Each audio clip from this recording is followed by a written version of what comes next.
Welcome to the Assembling Inclusion podcast. On this show, we feature different programs, individuals, and initiatives focused on being more inclusive of individual needs. We invite you to learn right alongside us. If you want some additional resources or access to our courses, please visit our website or follow us on social media. But for right now, let's get right to the episode.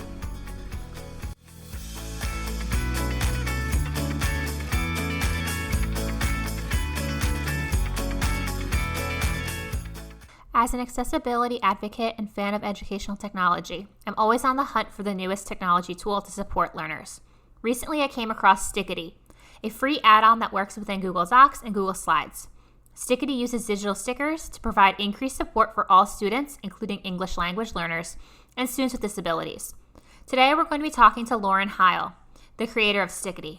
Lauren and I talk about how she came to design Stickity, the different graphics and animations that exist within the stickers, and how these digital stickers can increase accessibility, decrease teacher workload, develop classroom routines, and help students find success while working on assignments. We also discuss the importance of considering design when creating instructional materials for the classroom, especially when it comes to being inclusive. If you're interested in trying out Stickity after listening to this episode, please check the show notes for the direct links. But let's dive right in to hear more. Hello, and welcome back to the Assembly and Inclusion podcast. I'm here today with Lauren Heil, the creator of Stickity, the free add-on for Google Docs and Slides, and includes digital stickers that are designed with inclusivity and accessibility, which is right up my alley. So I'm so excited to talk about it. Thank you so much, Lauren, for being here with us today. Thank you for having me. I'm so excited. And I do have to say, I came across you and Stickity through the Google Innovator Forum and that community because you were part of the Sweden 2019 cohort, and I'm the virtual VIA 20 cohort, which actually, now I think about it, is probably the back-to-back. Yeah, mine was the last in-person Innovator Academy, and then COVID hit like 3 months afterwards, which made everyone's projects very interesting. Oh, I'm sure that changed a lot of people's projects. Yeah, and in really cool ways too. We were the opposite. It was virtual. I was like, okay, I don't have to travel now. I mean, yes. That was disappointing, I guess, because I wanted to be able to go travel somewhere. But it's interesting to see how the pandemic has really influenced everybody's projects overall.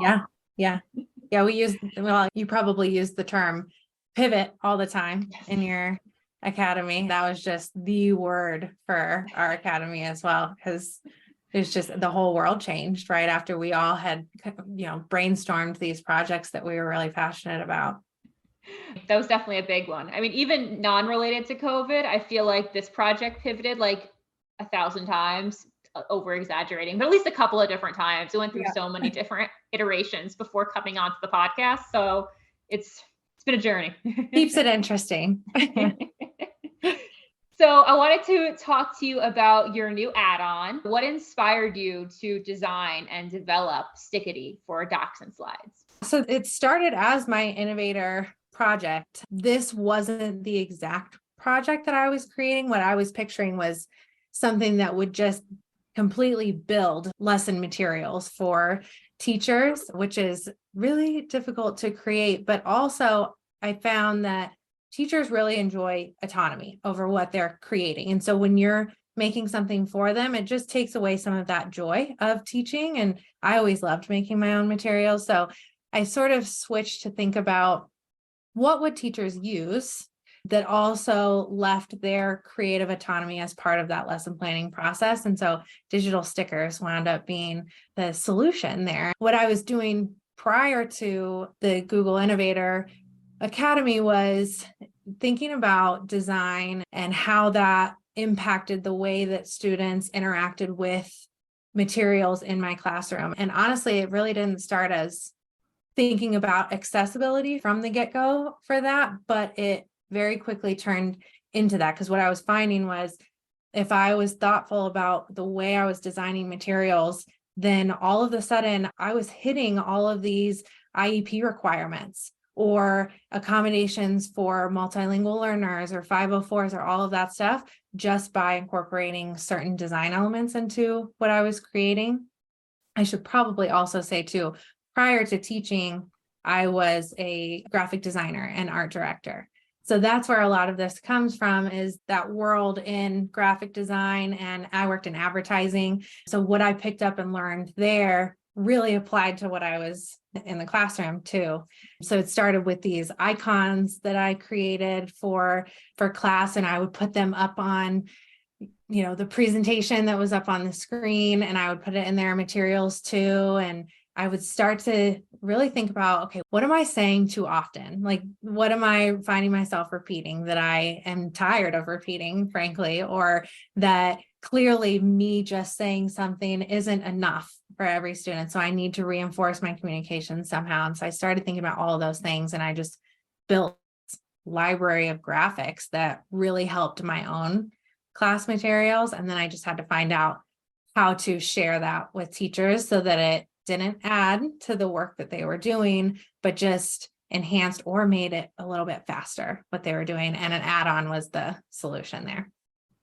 And that's a really great solution, because as I was going through some of your sticker examples, which I'm going to talk about later, I was thinking about like how when I was teaching in the resource room, I would have like the icon for like the headphones or no headphones, like, can you start class and just plug in your headphones and independently go? Or do you need to wait for me to give like, a 5 talk about what we're doing before you jump in? So I was like, oh, these would have been perfect. Like I'm like pasting the icon everywhere. And that would have been so much better for all that self-paced independent work that they were doing, is to have those things immediately there for them. I don't know if I'm going to be able to explain this well enough, but there's something about the screen saying it versus me saying it. It feels less of a battle, And like if it was up on the screen, it's part of our environment now, and it's not me just constantly telling kids that they can't have their headphones in right now, like for your example, or that they can't talk to a friend right now or whatever. There was something that just felt a little bit nicer for everyone when it was up on the board and not just coming out of my mouth all the time. I think that's definitely true. I mean, like, it's one thing to have to be like, okay, well, yeah, you can't work in partners for this activity. Then it becomes like why? Yes. Why can't I work in partners? It's like, oh, well, nope, it's on the screen. Yes. Oh, yeah, the screen's telling you.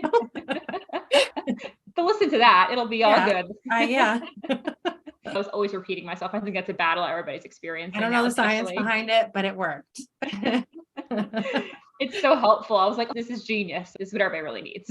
So that's where it kind of started for me.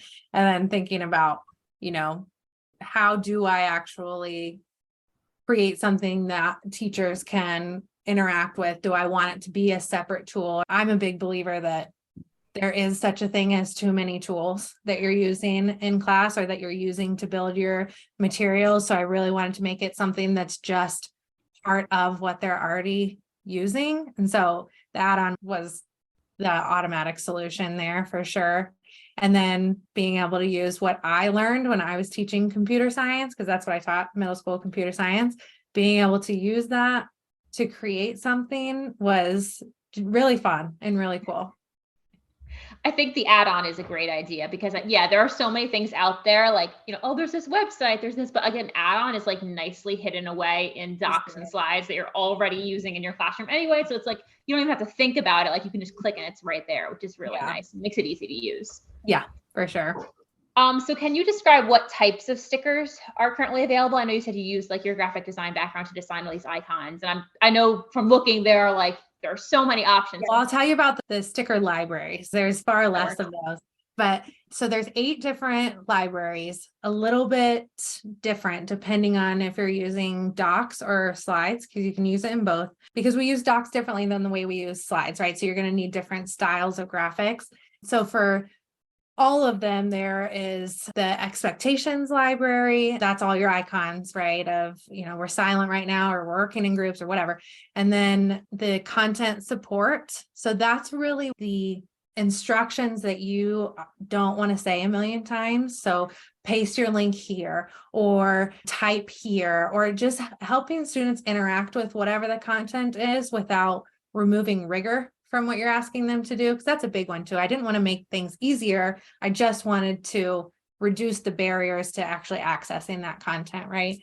There is a feedback library. So, if you're getting into a student work that they've created, you can insert like, this is amazing, or my favorite one is IDK is not okay.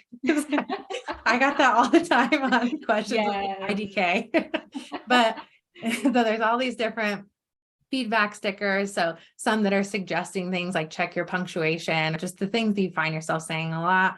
We have, so buttons, that's one of my favorites. So it's just, they're just graphics, really. They don't do much, but you can hyperlink them to whatever you need. And where I think buttons really come in handy is when you're creating something for parents. So say that it's the beginning of the year and you want them to be able to access all these different resources. These buttons, like, they're labeled, they have a little icon for them.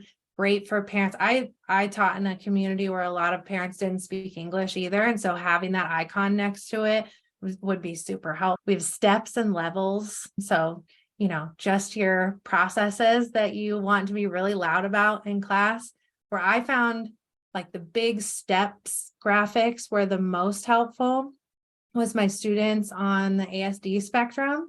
They really found those big, loud, clear, crisp steps they reduced anxiety for them. And it felt more manageable when they were broken up into those little chunks. So I loved using steps for that, but frankly, they're helpful for everybody. So all your different differentiation pieces. In docs, there's a borders library. So being really loud about where we're stopping or where we're starting and all of that, where your instructions are. That visual chunking is huge. And I was just working on a TikTok actually talking about visual chunking and how to use that in class. And, it's a great support for a lot of students with IEPs, but it's also just a support for everybody. Like, it just makes it easier to navigate through class materials when you are chunking out information that way. The slides add-on has a timer library. So it's all these different timer videos that you can put in or timer icons just so students know what to expect.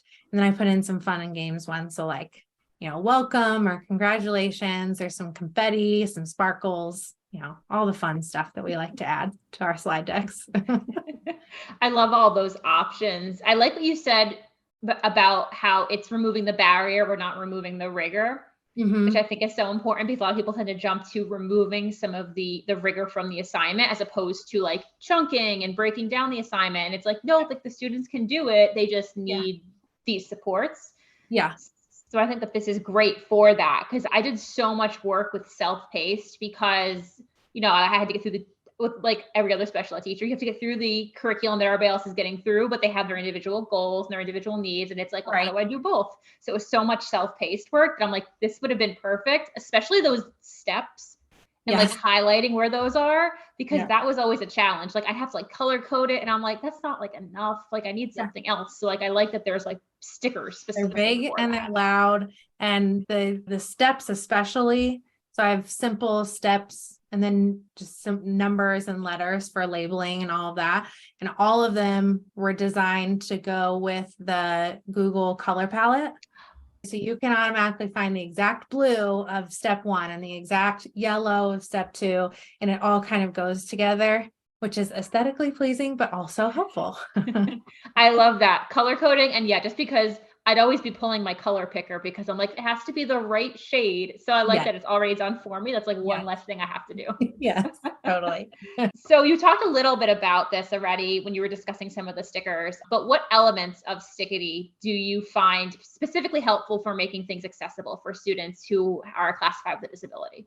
So, not that being a multilingual learner is a disability, but the graphics and the way that the stickers show while they're also telling. So, if it's a sticker about reviewing, it's kind of showing like the arrows like kind of circling backwards, and it animates the idea of what you're communicating. So just that alone is a huge support for anyone who's learning English, right? But then anyone who experiences a disability, every single sticker, when you insert it into docs and slides, it has alt text automatically inserted. So if a student uses a screen reader, that's going to just automatically read that for them, which is a huge support. And honestly, it's something that I don't find, and not just teachers, anyone doing very often, is inserting alt text.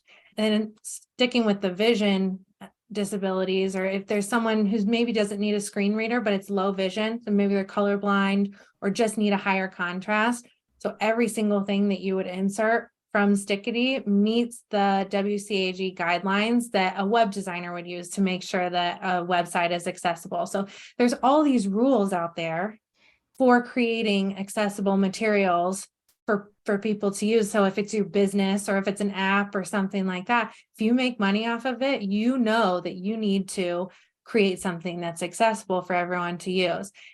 I think and believe that student materials should be the exact same way, but teachers are already doing a million jobs. And so expecting them to also be this designer that is, well-versed in all the accessibility rules and user interface rules out there is unreasonable.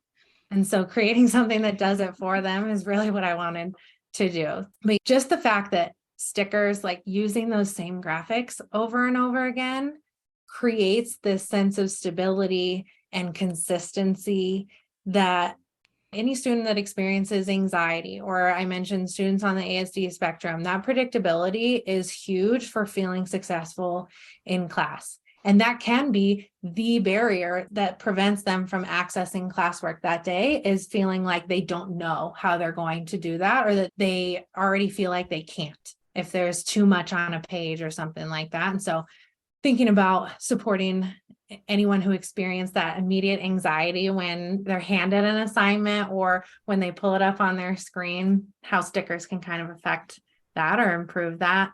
My lovely little ADHD, wonderful students, those little animations that just get you right back on track if you had a squirrel moment. and that's all of us, right? Yes, Sometimes that is true.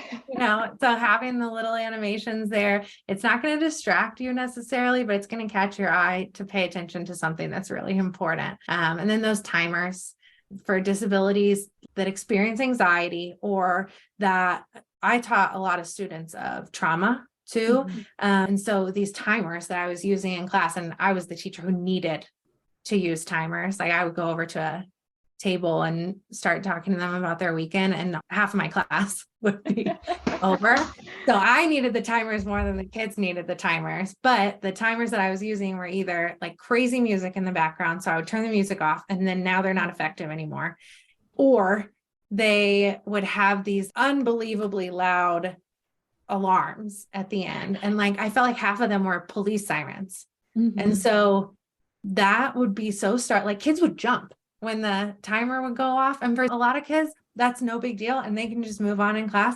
But some of my students, that would just set them onto this track of opting out and just choosing not to do classwork that day because they're recovering from being startled, because their brain works a little bit different than ours, And so the timers that I created, I wanted to make sure there was no crazy music in the background, that they didn't start with an ad. Because being a middle school teacher, if you're starting with an ad, you are taking a risk. Yes. I just didn't want it to start with an ad, and I wanted the timer to show progression of time. So for example, the 3-minute timer has 3 flowers that grow over those 3 minutes. So you can kind of see how much time that you have left visually too. And then at the end, you can hear the timer going off, but it is gentle. It's not something that anyone's going to be jumping out of their seats or not be able to recover from. So that was a really important piece that I wanted to include too. I appreciate that, because you're right. I think all the timers that I would just find on YouTube, like they were like silent for the whole thing, and I'd have the timer up, and then it would be like, it sounded almost like the fire alarm, which my kids hated to begin with. We would have meltdowns every time there was a fire drill for some of them. And I'm like, this is not helping anybody. I know. It's not. Yeah. And you need a timer. You need a timer. Yes. I was the same way. I needed a timer, because otherwise I'm getting off on a tangent talking about something else while I'm working in a small group. And I'm like, no, we're doing station rotation. I need to move me. That's a lot of the feedback that I've gotten, is especially the folks that do a lot of small group really appreciate a good timer. You need to have one. And I like the fact that it's so gentle, which is great for everybody. It's not super distracting or intimidating. I also really appreciate the alt text, because I know like that's something I'm always trying to preach to people, but it's a challenge because you have so many images when you're creating things to now have to think about that. So I like that that's done, and that's the teachers don't have to worry about it at all. It's hard to tell people who are already so busy. So any teacher, it's so hard to give them one more thing to do, even if it's the absolute right thing to do. It's really difficult to add one more thing. And it just, like, you feel for them. You're still teaching, right?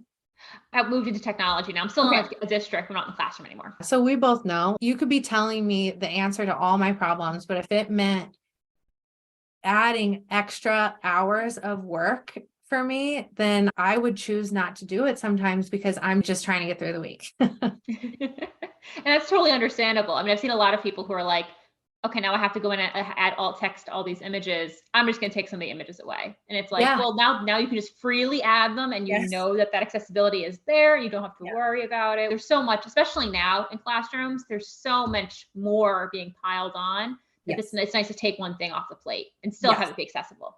So how specifically, I know you talked about different ways that these stickers are being used instructionally, but how have you seen the digital stickers be used to support either the encouragement of a routine or just providing instruction in general for students in the classroom? So it's pretty new still. It's blown up over the last probably 2 weeks. I had 800 installs, and then all of a sudden I have almost like 400,000. Now, I'm sure there's a lot that I just haven't seen yet because I just haven't seen people using it a ton, but I know that they are. But a couple that I've seen is they're really excited about just the attention getters, like a little arrow to help students see something, or the steps, especially, like, teachers love explicit instructions. And so I think that's the biggest one that I've seen a ton of. I worked in a charter school that was very focused on consistency from classroom to classroom. So the icons have been a really important piece there, just supporting classroom management. So not necessarily even the biggest focus being on accessibility, but mainly being able to communicate those expectations to every single kid. But yeah, I haven't seen a ton of examples yet. I want to see them. I wish they would show me. Oh, I'm sure there are a bunch. I can only imagine how many different ways teachers are using it, but the explicit instruction is really great. There's so many students that require that accommodation or modification in their IEP, like breaking down the steps of an assignment.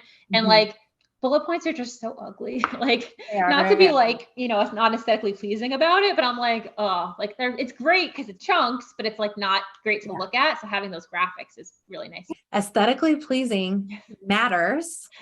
Yes. Just like, back to the things that people pay for, right? A website or an app or a game or whatever. If it looks bad, people won't use it. And so if you think that students don't have the exact same reaction to what you have presented them for doing in class that day, you're nuts. If it looks kind of well done and well put together, they trust it. There is research that backs that, I promise. But there is science that says, like, if it is aesthetically pleasing, someone, one, trusts it, and two, is going to stick with it longer. There's another study that shows that they'll stick with whatever the task is that they're trying to complete a little bit longer if it looks like it's doable. So it matters. Yeah. Oh, I'm sure it does. That's a good point. Because I'm thinking now, even back to, I was in classrooms where the teacher just pushed out like a doc. It was just a doc with the question on top, and the kids were like, ah. But then, like, you look at it, like, even just like something simple like highlighting and color coding the directions, and it's adding a text box and adding a couple things here and there. Like, it looks like the teacher put more effort into putting it out. And so they're like, oh, okay, like this looks like an assignment that's, a little more accessible than just like one question written on top of a Google Doc. One of my funniest so I taught middle school for a while, and then I moved to high school for 1 year, and then the pandemic hit, and anyway, so I was teaching high school computer science, and it was a class of seniors, and one of the kids raised his hand and goes, I just want to tell you that this looks really great. I was being observed that day. So I looked at my instructional coach who was sitting in my classroom, and I said, write that down. Perfect timing. Oh, it shows how much they care. They care what it looks like. They do notice. And that kid telling me that's not always going to happen, right? They do notice when it looks a little bit more thoughtful and well put together, and therefore trustable. And that's what you want. Yeah, that's very true. My background was middle school, so they're brutally honest. So Yeah. as soon as I saw all like the graphics and everything, I was like, oh, I could see my students. They would have been so happy just to see this, and they would have said that because Mhm. they're honest. Yeah, and they love little stickers too. When Oh we yeah. moved to like e-school during the pandemic, we were a Microsoft school and they were using Teams and they're inserting like all the little stickers that were on Teams. They loved it. It brings joy. It's fun.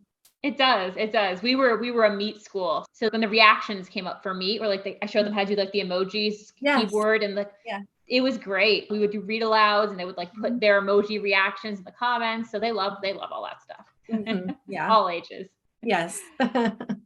So I did want to talk about the animation specifically. I had so many students who had ADHD and really needed some of that redirecting and refocusing, some of it being myself included. You mentioned the one that looks kind of like an arrow, kind of directing students back to the task at hand. What other types of animation do you include in your stickers? Yeah, so it needs to make sense. That was my rule. Like Mhm. if it doesn't make sense to have something moving, then it doesn't. So for the expectations, nothing's moving. If it's something that's going to be up on screen for a long time, nothing's moving. But if it's something where it's needs to catch their eye for like a little redirect, and that's when I put in the animation. So a lot of the content support ones where you're trying to really redirect someone.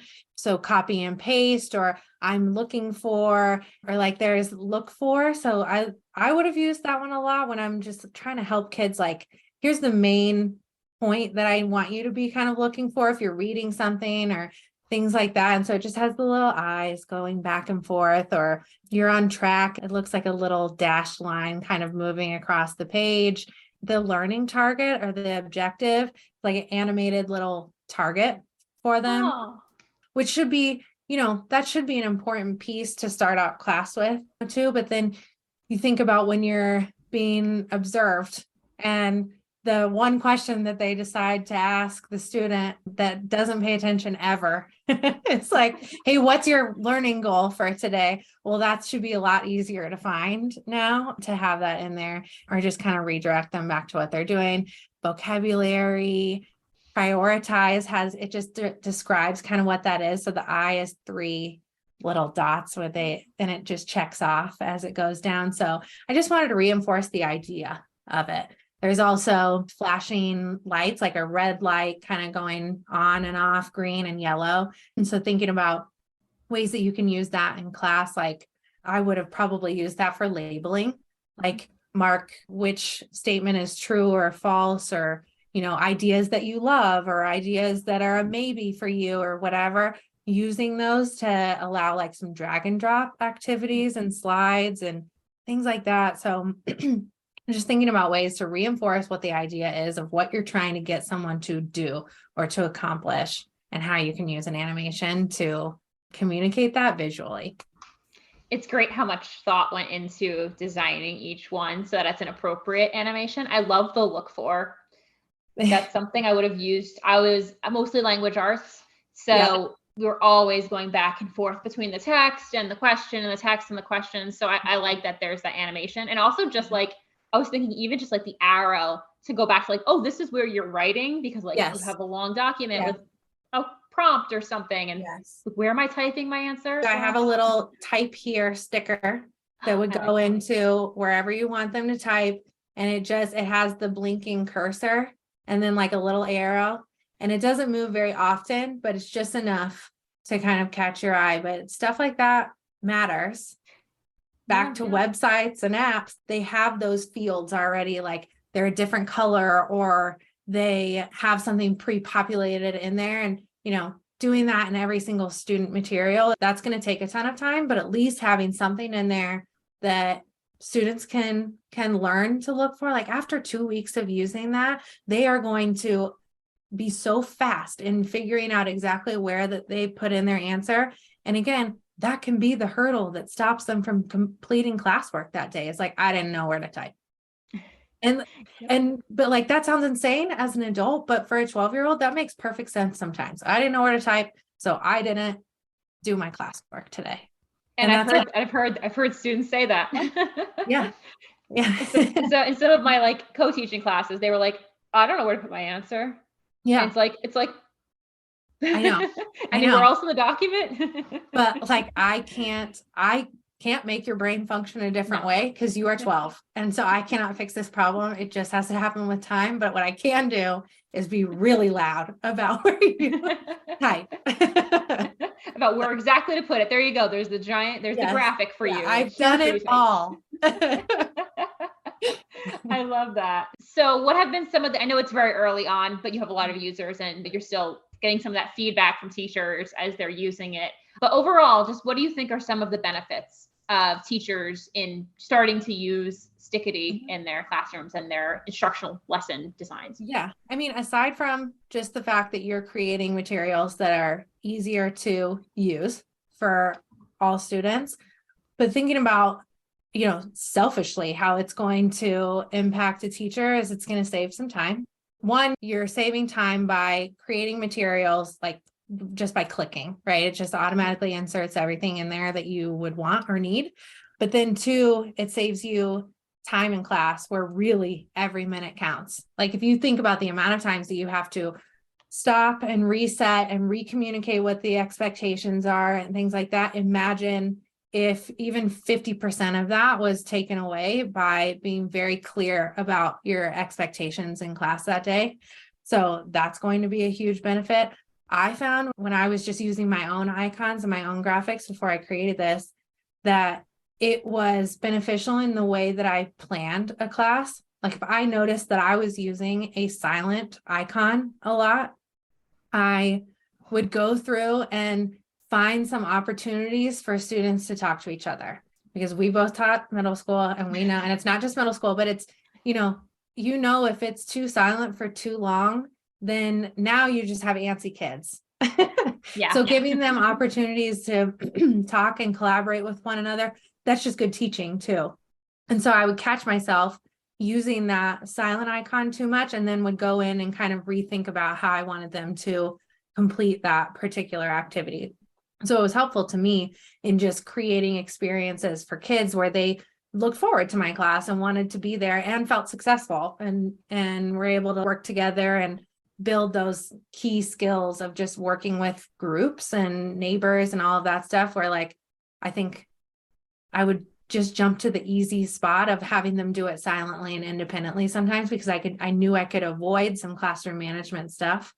But those icons allowed me to see like that's not going to be a fun class for kids. And so I had this holistic view of how I was doing that. It also would prompt me to think about how I was supporting everyone. So if I was using the speech to text reminder, that would just kind of help me craft truly a lesson that was accessible for everybody. And I taught 450 kids a week. So I taught everyone in the school. It was mandatory to take computer science, which I loved. And like, I think every school should function that way, where everyone has to take computer science. But it also meant that I had a wide range of students that I needed to support. And I was still an elective. So there was no like push in or anything like that. I was doing a lot of the supporting through materials. And so just that alone is a benefit of being able to feel like you are truly providing an accessible experience for all kids. So I refuse to believe that teachers don't want to do that. There's just a lot of hurdles in being able to do that well. I definitely agree. Deep down in their heart, everybody wants to make sure everything's accessible and that there are no barriers, but it's just that it's adding on top of everything else they're doing when they're planning. So I appreciate the fact that this takes away some of the obstacle for them in integrating it and makes them more likely to have those accessible classroom signs. Yeah. Trying to make it easier. And I appreciate the fact too that it's you were using it as a reflection tool, because that's totally how I could have seen myself using it too. Where can I build in collaboration for them to work in groups because they want to talk to their friends anyway? Where can that authentically be built in? So I like that. That's an option too. It was easy to get a visual glimpse of what my class was going to be that way. And that's really, now I kind of wish I was like back in a classroom, because I would have loved to use this with my students. You can use it for a staff meeting. Yeah. You can use it for whatever you want. Teachers need to know when they can talk to their neighbors too. That's true. I have some like 90-minute workshops coming up and I'm like, this is great, because it'll model it, and then they can see that it's a free tool they can then use in their classroom too. Yes. And this will always be free. Everything here will always stay free. That's amazing, because so many things like start free and then they go to a paid subscription model. So I appreciate the fact that it's a free resource in something they're already using. Yeah. It's openly available. I'm working on creating a premium version for districts to use, but I just want, that's going to build on what this already is rather than take away. That's perfect. And I think that's a great way of looking at it. I'm going to make sure to include the link to the Google Marketplace where you can download Stickity for both docs and slides, so that anybody listening can check it out and should check it out, because it's definitely worth looking at and using in your classroom. But it sounds like so far there's a lot of people using it, which is great. And hopefully we'll get to hear some of the ways that teachers have been using it with their learners. So I just want to thank you so much, Lauren, for being here with us today and telling us all about Stickity and how it's helped learners. Thank you. Thank you. Thank you. I'm so honored to be part of your podcast.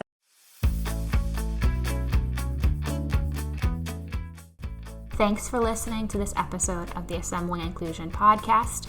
I hope the information in this episode taught you something new, gave you a new idea, or showcased a new perspective. If you liked the episode, feel free to leave us a review or comment. If you have a recommendation for an individual or an organization who would make a great guest, you can message us on Twitter or Instagram, or send us an email at assemblinginclusion@gmail.com. See you next time.